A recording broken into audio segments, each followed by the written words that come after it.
नमस्कार दोस्तों, मैं आपको 10 दिव्य शक्ति वाले पक्षी के बारे में जानकारी दूंगा जिनके चमत्कारी और पवित्र होने का रहस्य अद्भुत है, जो कि दोस्तों अपने आप में बहुत ही ज़्यादा चमत्कारी शक्तियों से भरे हुए हैं। तो दोस्तों आप सभी से अनुरोध है, इस वीडियो को पूरा अंत तक देखिएगा, तभी आपकी समझ में आएगा जो मैं समझाना चाहता हूँ। साथ में दोस्तों ऐसी वीडियो पाने के लिए हमारे चैनल को दोस्तों सब्सक्राइब कर लें और बेल आइकन यानी कि घंटी जरूर दबा लें, ताकि आप हमसे जुड़े रहें और हमारी वीडियो को लाइक करना ना भूलें। साथ में दोस्तों इस जानकारी को शेयर भी करिएगा, ताकि दूसरे भी इस रहस्यमय जानकारी का लाभ उठा सकें। तो दोस्तों चलिए हम आपको बताते हैं 10 ऐसे कौन से पक्षी हैं जिनके अंदर दिव्य शक्तियां होती हैं। तो दोस्तों सनातन धर्म में 10 ऐसे चमत्कारी पक्षी हैं जिन्हें अत्यंत पवित्र माना गया है। आइए ऐसे ही दिव्य और पवित्र पक्षियों के बारे में जानते हैं जिनका हिंदू धर्म में बहुत ही महत्व माना गया है, जिनका आदर एवं सम्मान करना प्रत्येक हिंदू का कर्तव्य है। मित्रों, पहला पक्षी है हंस। जब कोई व्यक्ति सिद्ध हो जाता है तो कहते हैं कि उसने हंस पद को प्राप्त कर लिया है, और वही जब कोई समाधि में चला जाता है तो कहते हैं कि परमहंस हो गया। सनातन धर्म में परमहंस को सबसे बड़ा पद माना गया है। हंस को प्यार एवं पवित्रता का प्रतीक माना गया है। हंस को समस्त पक्षियों में सबसे विवेकी पक्षी माना गया है, अर्थात सबसे बुद्धिमान माना गया है हंस पक्षी को सभी पक्षियों में से। हंस के विवेकी होने के कारण ही उसे ज्ञान और कला की देवी माँ सरस्वती का वाहन माना जाता है। हिंदू धर्म में हंस को मारना पिता और गुरु की समान हत्या करने के बराबर है। दोस्तों मान्यता है कि हंस को मारने वाला व्यक्ति 3 जन्मों तक नरक में रहता है। जी हाँ दोस्तों, ऐसी मान्यता है कि हंस को मारने वाला व्यक्ति कोई भी हो 3 जन्मों तक नरक में रहता है। दोस्तों इतना बड़ा पाप होता है। अब बात करते हैं मित्रों नीलकंठ की। नीलकंठ को देखने मात्र से ही भाग्य का दरवाजा खुल जाता है। दशहरा पर्व पर इस पक्षी के दर्शन को शुभ और भाग्य को जगाने वाला माना जाता है, जिसके चलते दशहरे के दिन हर व्यक्ति इसी आस में छत पर जाकर आकाश को निहारता है ताकि उसे नीलकंठ पक्षी के दर्शन हो जाएं। मान्यता है कि विजयदशमी के दिन नीलकंठ पक्षी के दर्शन करने वाले व्यक्ति के घर में साल भर शुभ कार्य का सिलसिला चलता रहता है और उसके घर में सकारात्मक ऊर्जा का प्रवास होता है। और मित्रों कहते हैं कि श्री राम ने इस पक्षी के दर्शन के बाद ही रावण पर विजय प्राप्त की थी। अब मित्रों हम बात करते हैं मोर पक्षी के बारे में। मोर को पक्षियों का राजा माना जाता है। मोर भगवान शिव के पुत्र कार्तिकेय का वाहन है। जी हाँ दोस्तों, जो भगवान शिव के जो पुत्र हैं जिनका नाम है कार्तिकेय का वाहन है मोर। और भगवान श्री कृष्ण के मुकुट में लगा मोर पंख इस पक्षी की महत्वता को दर्शाता है।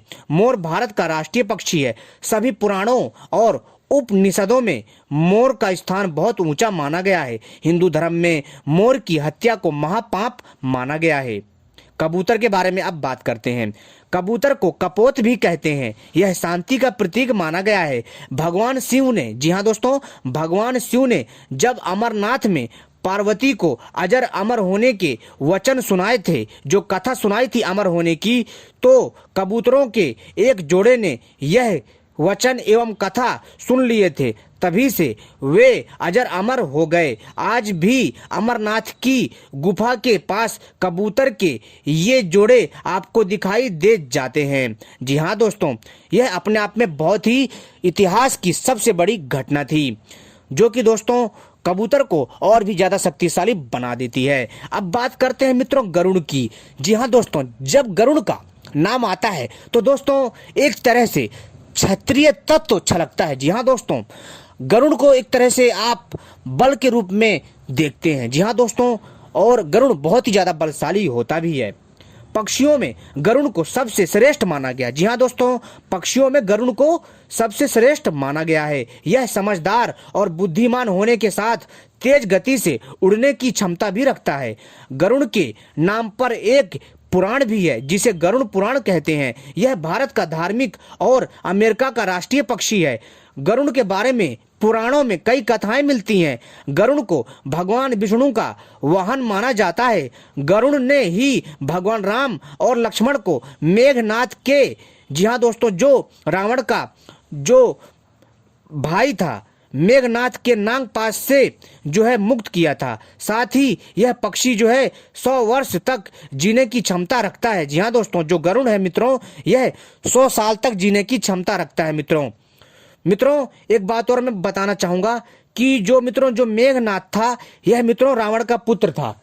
यह, हाँ मित्रों, थोड़ा यहाँ पर मुझसे गलती हो गई है। तो दोस्तों जो मेघनाथ था वह रावण का पुत्र था, जिसने नाग पाश से मुक्त किया था। जी हाँ दोस्तों, जो मेघनाथ था उसने भगवान राम और लक्ष्मण को अपने नाग पाश से बांध दिया था, और उसे जो है फिर गरुड़ ने जाकर के उस नाग पाश को नष्ट किया था। तब उन्होंने भगवान राम और लक्ष्मण की रक्षा की थी। अब मित्रों हम बात करते हैं कौवा के बारे में। कौवा को अतिथि आगमन का सूचक और पितरों का आश्रम स्थल माना गया है। जी हाँ दोस्तों, कौवा बहुत ही विचित्र और अद्भुत पक्षी है मित्रों। इसका तांत्रिक साधनाओं में बहुत ज्यादा प्रयोग किया जाता है। जी हाँ दोस्तों, और साथ में दोस्तों जब किसी का श्राद्ध पक्ष में कौवे को भोजन कराना अर्थात अपने पितरों को भोजन कराना माना गया है। कौवों को भविष्य की घटनाओं को जानने की अद्भुत शक्ति एवं कला होती है। और दोस्तों जो कौवे होते हैं भविष्य में घटित घटनाओं को यह सूचित करती है मनुष्य को, और मनुष्य इन्हें शुभ और अशुभ फल में ले जाता है। अब बात करते हैं मित्रों गौरैया पक्षी की बारे में। मित्रों जैसे ही गौरैया का नाम आता है तो दोस्तों हमें बचपन के दिन याद आ जाते हैं, जब हम गौरैया पक्षी के साथ खेला करते थे और साथ में हम इन पक्षियों को पकड़ करके रंग लगा करके उड़ा दिया करते थे। तो दोस्तों गौरैया एक छोटी चिड़िया है। यह हल्की भूरे रंग या सफ़ेद रंग में होती है। इसके शरीर पर छोटे छोटे पंख और पीली चोंच व पैरों का रंग पीला होता है। यह चिड़िया मनुष्य के बनाए हुए घरों के आसपास रहना पसंद करती है। पौराणिक मान्यताओं के अनुसार यह चिड़िया जिस भी घर में या उसके आंगन में रहती है वहाँ सुख और शांति बनी रहती है। सुख समृद्धि सदैव निवास करती है। खुशियाँ उनके द्वार पर हमेशा खड़ी रहती है और वह घर दिनों दिन तरक्की करता रहता है। जी हाँ दोस्तों, जो गौरैया चिड़िया होती है दोस्तों वास्तव में बहुत ही ज़्यादा अद्भुत होती है। मित्रों मैं तो कहता हूँ कि 10 ही पक्षी नहीं दोस्तों, संसार में जितने पक्षी हैं वो दोस्तों हमारे इस पृथ्वी के लिए, हमारे इस पर्यावरण के लिए और हमारी संस्कृति के लिए वह बहुत बड़ी भूमिका निभाते हैं और उनका बहुत बड़ा योगदान है। मित्रों हमें कभी भी किसी भी प्रकार से किसी भी पक्षी को कष्ट नहीं पहुंचाना चाहिए। अगर हम लाभ लेते हैं तो दोस्तों हमें इस चीज़ का विशेष ध्यान रखना चाहिए कि हमारी वजह से किसी पक्षी को चोट ना पहुंचे। मित्रों इस चीज़ का विशेष ध्यान रखना चाहिए। अब बात करते हैं बगुला पक्षी के बारे में। जी हाँ दोस्तों, आपने जब आप तीसरी चौथी पांचवी में होंगी तो दोस्तों आप लोगों ने बगुला पक्षी के बारे में कहानी तो जरूर सुनी होगी। तो लेकिन दोस्तों इस बगुला पक्षी के बारे में भी धार्मिक ग्रंथों में बगुले से जुड़ी अनेक कथाओं का उल्लेख मिलता है। बगुले के नाम पर एक देवी का नाम भी है जिसे मित्रों बगुला मुखी कहते हैं। एक तरह से उसको बंगला मुखी भी कई लोग बोल देते हैं। मित्रों जो बगुला ध्यान भी होता है और इसमें व्यक्ति को बगुले की तरह एक टक ध्यान लगाना होता है। बगुले के संबंध में कहा जाता है कि ये जिस भी घर के पास के किसी वृक्ष आदि पर रहते हैं वहाँ शांति रहती है और किसी प्रकार की अकाल मृत्यु नहीं होती है। देख लो मित्रों, अगर आपके घर के आसपास कोई पेड़ है, नीम का पेड़ है, पीपल का पेड़ है, अगर बगुला अपना घोंसला बना करके रहते हैं, बगुला ही नहीं कोई भी पक्षी घोंसला बना करके रहता है, तो दोस्तों आपको उस पेड़ को नहीं काटना चाहिए। जी हाँ दोस्तों, जितना यह धरती और इस धरती में जो पेड़ पौधे हैं, जो प्राकृतिक संपदा है, जितना हक हम मनुष्यों का है उतना ही हक इन बेचारे पक्षियों का भी है। जी हाँ दोस्तों यह पक्षी अपने आप में बहुत ही ज़्यादा अद्भुत होते हैं। मित्रों यह पक्षी जो है आपको दुआ देंगे अगर आप इनकी रखवाली करेंगे। तो दोस्तों अब बात करते हैं अद्भुत पक्षी उल्लू के बारे में। मित्रों उल्लू के बारे में, जी हाँ दोस्तों, उल्लू के बारे में तांत्रिक ग्रंथों में बहुत जानकारियां दी गई। जी हाँ दोस्तों, जो कि हम आपको टाइम टाइम पर बताते रहेंगे। ठीक है दोस्तों, क्योंकि अभी समय का अभाव है तो इस हमारे जो है मैं जल्दी जल्दी आपको जानकारी बता रहा हूं। अब बात करेंगे उल्लू पक्षी के बारे में। उल्लू एक ऐसा पक्षी है जिसे समाज में सम्मान की दृष्टि से नहीं देखा जाता। अमूमन लोग उससे डरते हैं। उल्लू को लक्ष्मी का वाहन माना जाता है। वेदों में कहा गया है कि उल्लू का अपमान स्वयं मां लक्ष्मी का अपमान है। हिंदू संस्कृति में माना जाता है कि उल्लू धन और समृद्धि लाता है। उल्लू एक पक्षी जिसे भूत, भविष्य और वर्तमान में घट रही घटनाओं को जानने का अद्भुत शक्ति होता है। रामचरितमानस में उल्लू को एक चतुर पक्षी माना गया है। जी हाँ दोस्तों, उल्लू जो पक्षी है दोस्तों, यह बहुत ही बुद्धिमान होता है और इसके द्वारा हम कई तरह की तांत्रिक साधनाएं प्राप्त कर सकते हैं, अलौकिक शक्तियां प्राप्त कर सकते हैं और अदृश्य शक्तियां भी प्राप्त कर सकते हैं। जी हाँ दोस्तों, विस्तार पूर्वक हम इनके ऊपर भी एक एक वीडियो लेकर के आएंगे। तो दोस्तों अब हम बात करेंगे तोता पक्षी के बारे में।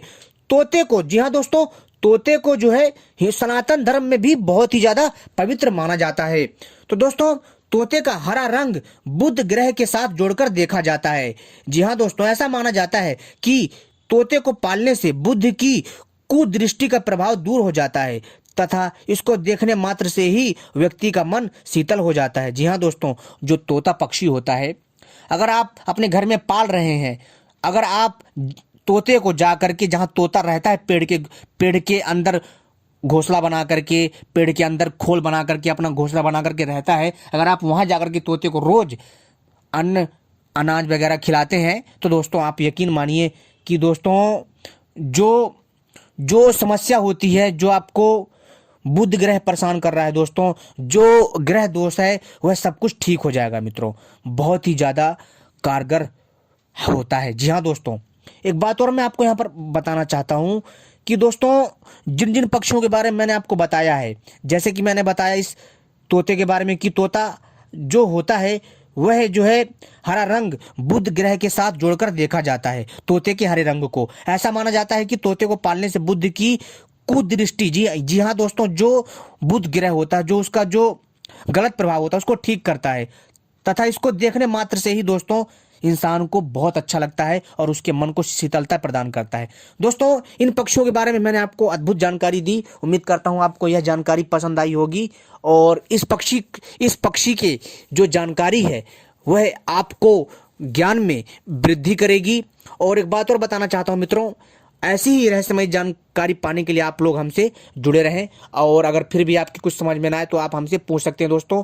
अभी के लिए दोस्तों इतनी ही, और आगे भी हम जो है इन पक्षियों के बारे में विस्तार पूर्वक आपके लिए जानकारी लाते रहते हैं। तो दोस्तों उम्मीद करता हूं आपको यह जानकारी पसंद आई होगी। और दोस्तों हम अपने चैनल के माध्यम से जितनी भी जानकारी देते हैं, जी हाँ दोस्तों, किसी भी पक्षी के बारे में हो मित्रों, तो दोस्तों हम किसी भी पक्षी को चोट पहुंचाने का तथा उसे जो है किसी भी प्रकार का कष्ट पहुंचाने का जो है हम गलत बात नहीं बताते हैं, आपको सही बात बताते हैं और अद्भुत जानकारी देते हैं और एकदम सात्विक और शांति वाली अद्भुत और रहस्यमय जानकारी देते हैं ताकि किसी की वजह से किसी भी पक्षी को जो है किसी भी प्रकार का कष्ट ना हो। जी हाँ दोस्तों, ध्यान रखें, हम मनुष्यों का परम कर्तव्य है कि हमारे वजह से पक्षियों का ही नहीं, जो इस धरती में जितने जीव रहते हैं, हमें कभी भी किसी भी जीव को नुकसान नहीं पहुंचाना चाहिए, उसको बेमतलब में परेशान नहीं करना चाहिए। हाँ दोस्तों, अगर आपको कुछ काम लेना है तो दोस्तों आप जो है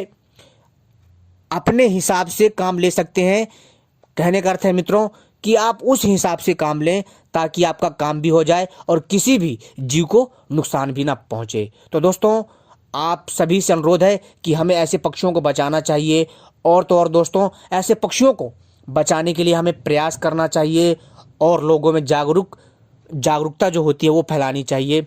और ऐसे पक्षियों के लिए, जी हाँ दोस्तों, जहाँ पर भी पेड़ लगे हों और वहाँ पर दोस्तों हमें पानी का इंतजाम करना चाहिए और अगर हो सके तो इन पक्षियों को, जी हाँ दोस्तों, अगर आप एक तरह से अगर एक पुण्य कमाना चाहते हैं और आप आत्मा की शांति के लिए कुछ करना चाहते हैं तो दोस्तों ऐसे जीव जंतुओं को, पक्षियों को दोस्तों आप जो है जगह जगह पर जो पानी रखिए, अनाज डालिए और जो है ऐसी तरह की पुण्यात्मक क्रिया करिए, आपको और भी ज़्यादा लाभ मिलेगा, शांति मिलेगी और आपको वो चीज़ मिलेगा जो आप सोच नहीं सकते हैं। जी हाँ दोस्तों, तो उम्मीद करता हूँ ये जानकारी आपको पसंद आई होगी और अगर फिर भी आपके मन की कोई सवाल हो, कोई भी शंका हो तो उसका हम समाधान करेंगे और अगर हमसे कोई गलती हो गई हो तो हमें क्षमा करें।